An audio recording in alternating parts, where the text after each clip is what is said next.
Welcome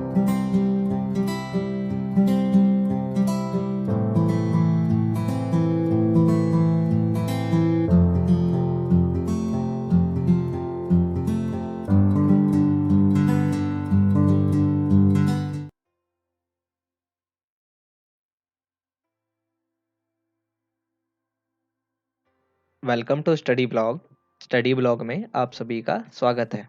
इस video में हम फ्यूचर इंडेफिनिट टेंस को पढ़ेंगे। इससे पहले के सभी टेंस की वीडियोस आपको चैनल के प्लेलिस्ट में मिल जाएगी, तो आप उन्हें जाकर के जरूर देखें। आपके कंसेप्ट बहुत अच्छे से क्लियर हो जाएंगे। तो चलिए, जैसा कि आपको पता है कि इस वीडियो के अंदर हम फ्यूचर इंडेफिनिट टेंस को पढ़ेंगे, यानी कि फ्यूचर टेंस की शुरुआत करेंगे। और ये टेंस का पार्ट 9 है। इससे पहले की 8 वीडियोस आपको चैनल के प्लेलिस्ट में मिल जाएगी। तो चलिए शुरू करते हैं हम फ्यूचर टेंस को पढ़ना, जिसके अंदर हम फ्यूचर इंडेफिनिट टेंस को इस वीडियो में पढ़ेंगे। लेकिन फ्यूचर इंडेफिनिट टेंस को पढ़ने से पहले आइए एक बार और जानते हैं टेंस के बारे में कि टेंस किसे कहते हैं। तो टेंस किसी कार्य के समय और इसकी पूर्णता या अपूर्णता का बोध कराता है। असल में टेंस हमें कार्य के बारे में बताता है, वर्ब के बारे में बताता है, उसके समय से लेकर के उस कार्य की पूर्णता या अपूर्णता दोनों का ही बोध कराता है, यानी कि दोनों के बारे में हमें अवगत कराता है। Tense shows the time of an action and its degree of completeness. तो ये तो है इसकी डेफिनेशन। टेंस 3 तरह के होते हैं: प्रेजेंट टेंस, पास्ट टेंस और फ्यूचर टेंस। प्रत्येक के 4 पार्ट और होते हैं, जो कि इंडेफिनिट, कॉन्टिन्यूस, परफेक्ट और परफेक्ट कॉन्टिन्यूस नाम से जाने जाते हैं। प्रेजेंट टेंस और पास्ट टेंस को हमने कंप्लीट कर लिया है। इस वीडियो में हम फ्यूचर इंडेफिनिट टेंस को पढ़ेंगे। उसके बाद कॉन्टिन्यूस, परफेक्ट और परफेक्ट कॉन्टिन्यूस टेंस को भी पढ़ेंगे। इसके बाद हमारा टेंस का टॉपिक कंप्लीट हो जाएगा। तो चलिए बिना किसी देरी के चलते हैं अपने टॉपिक की तरफ, जिसका नाम है फ्यूचर इंडेफिनिट टेंस। कर्ता द्वारा जो कार्य भविष्य में किया जाएगा वह सिंपल फ्यूचर टेंस में सम्मिलित किए जाएंगे। कर्ता यानी कि सब्जेक्ट। तो कर्ता द्वारा जो भी कार्य भविष्य में किया जाएगा वह सिंपल फ्यूचर टेंस में सम्मिलित किए जाएंगे। इसकी पहचान क्या होती है? तो वाक्य के अंत में गा, गे, गी इस प्रकार के शब्द आते हैं, यानी कि मुख्य क्रिया के साथ गा, गे, गी का इस्तेमाल किया जाता है। जैसे कि कैलाश अंग्रेजी सीखेगा, यानी कर्ता के द्वारा जो अंग्रेजी सीखने का कार्य है वो भविष्य में किया जाएगा। मैं खेलूंगा, उसका मित्र लिखेगा, उनका पुत्र मुझसे मिलेगा आदि। इस प्रकार के वाक्य जो हैं वो फ्यूचर इंडेफिनिट या सिंपल फ्यूचर टेंस के होते हैं, जहां पर कर्ता के द्वारा जो भी कार्य भविष्य में किया जाएगा। तो यहाँ पर आप समझ गए होंगे फ्यूचर इंडेफिनिट टेंस के बारे में, उसके डेफिनेशन के बारे में और इस टेंस की किस प्रकार पहचान की जाती है। तो बिना किसी देरी के चलिए हम सीखते हैं कि किस प्रकार इसके वाक्यों को अंग्रेजी में अनुवाद किया जाता है। तो हम शुरुआत करेंगे अफर्मेटिव सेंटेंस यानी कि सकारात्मक वाक्य से। तो अगला जो पॉइंट है वो है अफर्मेटिव सेंटेंस यानी कि सकारात्मक वाक्य। इसका जो नियम है उसको देखें एक बार। तो सबसे पहले सब्जेक्ट, उसके बाद शैल या विल, यानी हेल्पिंग वर्ब क्या इस्तेमाल की जाएगी यहाँ पर, शैल या विल, फिर वर्ब की फर्स्ट फॉर्म और अंत में ऑब्जेक्ट। अब हमें जानना होगा कि शैल किसके साथ इस्तेमाल किया जाएगा और विल किसके साथ। आइए देखें इसे भी। आई और वी के साथ शैल का इस्तेमाल किया जाएगा, यानी कि फर्स्ट पर्सन सिंगुलर या प्लूरल जो कि हमारे आई और वी होते हैं, इसके साथ शैल का इस्तेमाल किया जाएगा और बाकी सभी के साथ विल का इस्तेमाल किया जाएगा। एक शर्त और है, आजकल आप देखते होंगे कि फ्यूचर टेंस में सभी सब्जेक्ट के साथ विल का ही इस्तेमाल किया जाता है। तो इसका भी एक नियम है जो इस प्रकार है, अगर वाक्य में अवश्य आया हो या वाक्य से किसी दृढ़ संकल्प के बारे में पता चल रहा है तो हेल्पिंग वर्ब जो है वो चेंज हो जाती है, यानी आई वी के साथ जो नॉर्मली शैल का इस्तेमाल किया जाता है उसकी जगह पर विल का इस्तेमाल किया जाएगा। और जैसे ही बाकी सभी के साथ विल का इस्तेमाल किया जाता है तो वहाँ पर शैल का इस्तेमाल किया जाएगा। शर्त क्या है कि वाक्य में अवश्य लिखा हो या फिर वाक्य से हमें ये पता चलता हो कि ये जो कार्य करने जा रहा है वो अवश्य करेगा या फिर दृढ़ संकल्प के बारे में पता चलता हो, तो हम वहाँ पर हेल्पिंग वर्ब को चेंज कर देंगे।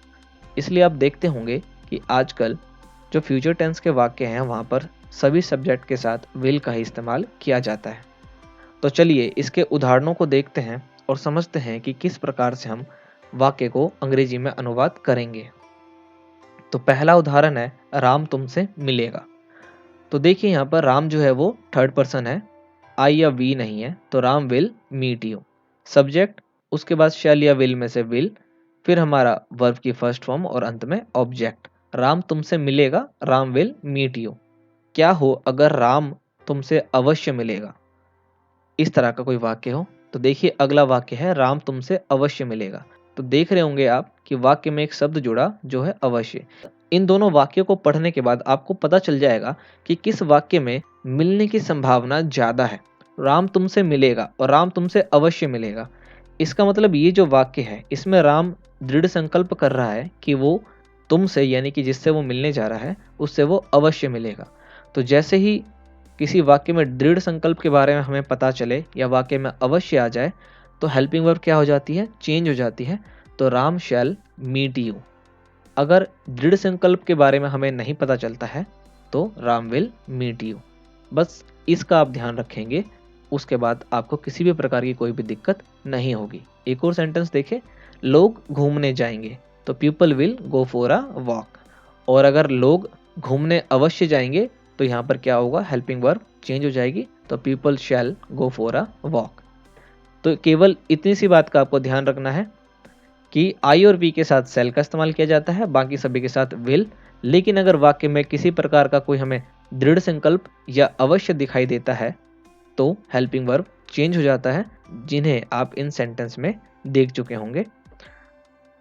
बस आपको नियम को याद रखना है। नियम क्या है, सब्जेक्ट शैल या विल, वर्ब की फर्स्ट फॉर्म और अंत में ऑब्जेक्ट।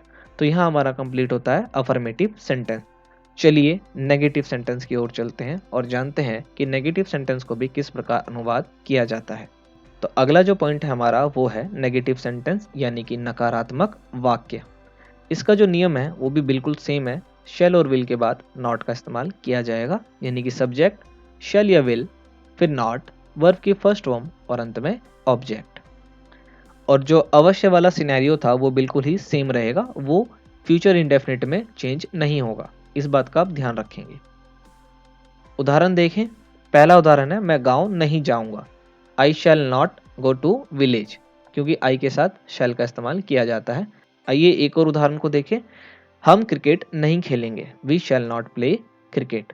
एक और देखें, मैं अवश्य एक गाड़ी नहीं खरीदूंगा। तो देखिए यहाँ पे अवश्य आ गया, तो इसका मतलब है हेल्पिंग वर्ब चेंज हो जाएगी, यानी कि I will not by a car. एक और देखिए, राम अवश्य शादी नहीं करेगा, फिर से अवश्य आया, इसका मतलब उसका ये दृढ़ संकल्प है कि वो शादी नहीं करेगा, तो हेल्पिंग वर्ब को चेंज कर दिया जाएगा, राम शैल नॉट मैरी।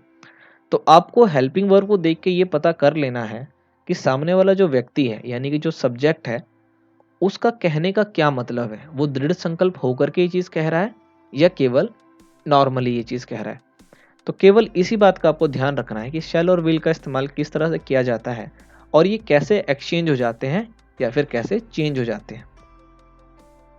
तो यहां तक हमने अफर्मेटिव सेंटेंस और नेगेटिव सेंटेंस दोनों के ही नियमों को जान लिया है।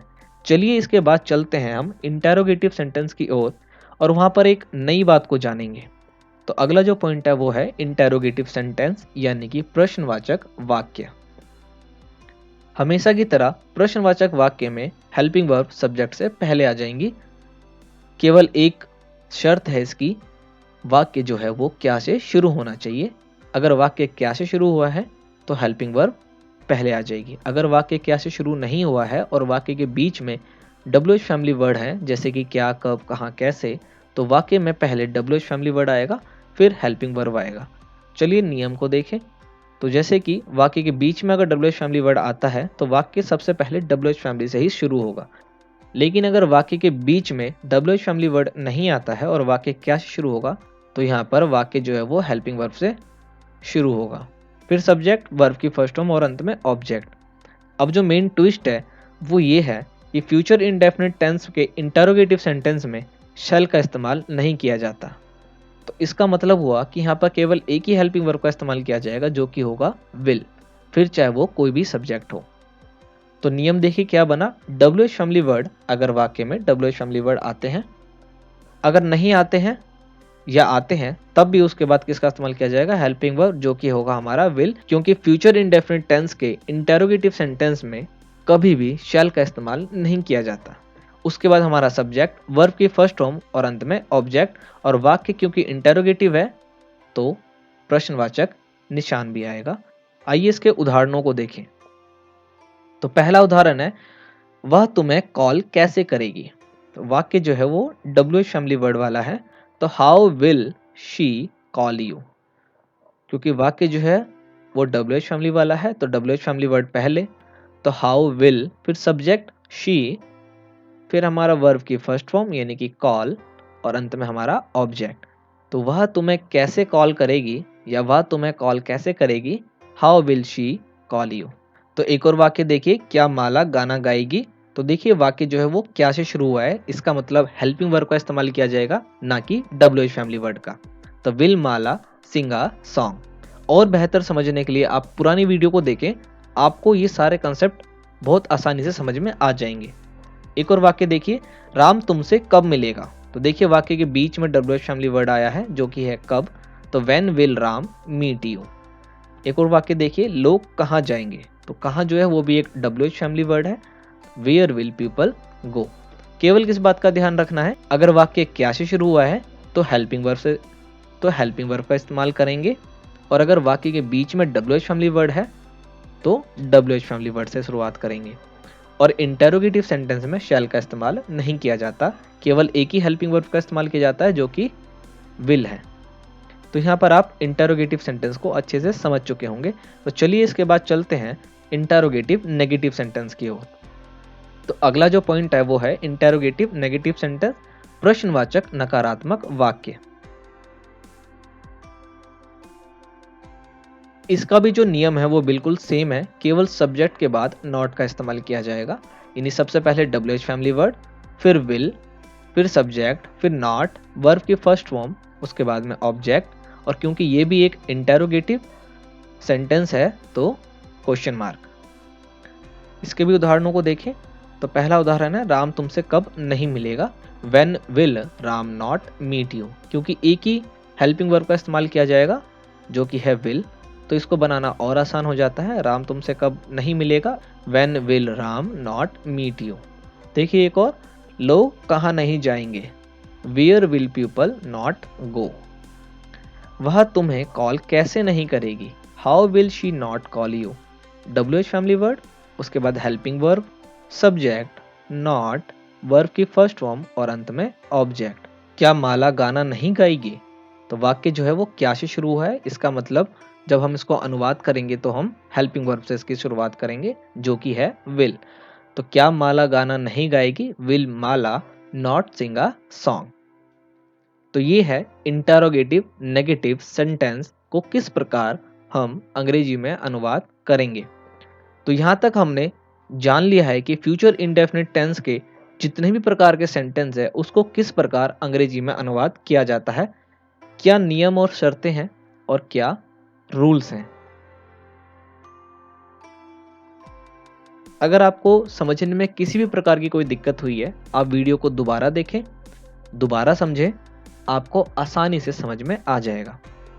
कंसेप्ट को और क्लियर करने के लिए आप पुरानी वीडियोस को भी देखें। इसके बाद आपके लिए होमवर्क के लिए कुछ सेंटेंस जिसके उत्तर आप हमें कमेंट बॉक्स में जरूर करेंगे। मेरा भाई क्रिकेट खेलेगा, उनकी बेटी इस साल शादी करेगी, उसका मित्र मेरी सहायता नहीं करेगा, लड़कियां काम नहीं करेंगी, क्या उसका मित्र कहानी लिखेगा, मुन्ना भाई कारागार से कब आएगा। कारागार का मतलब होता है जेल। क्या वह फल नहीं खाएगा, राम मुझसे बात क्यों नहीं करेगा। तो इन वाक्यों को आप ट्रांसलेट करके कमेंट बॉक्स में इसके आंसर्स को जरूर लिखेंगे। तो इस वीडियो के अंदर इतना ही। यहाँ पर हमारा फ्यूचर इंडेफिनिट टेंस हो जाता है कंप्लीट। अगर आपको वीडियो पसंद आई है तो वीडियो को लाइक करना, शेयर करना और चैनल को सब्सक्राइब करके बेल आइकन को ऑन करना बिल्कुल भी ना भूलें। ऐसा करने से आपको एक फ़ायदा होगा जो कि ये है कि चैनल पर आने वाली किसी भी वीडियो की नोटिफिकेशन आपको बाकियों से पहले मिल जाएगी। तो मिलते हैं अगली वीडियो में नए टॉपिक के साथ, तब तक के लिए जय हिंद।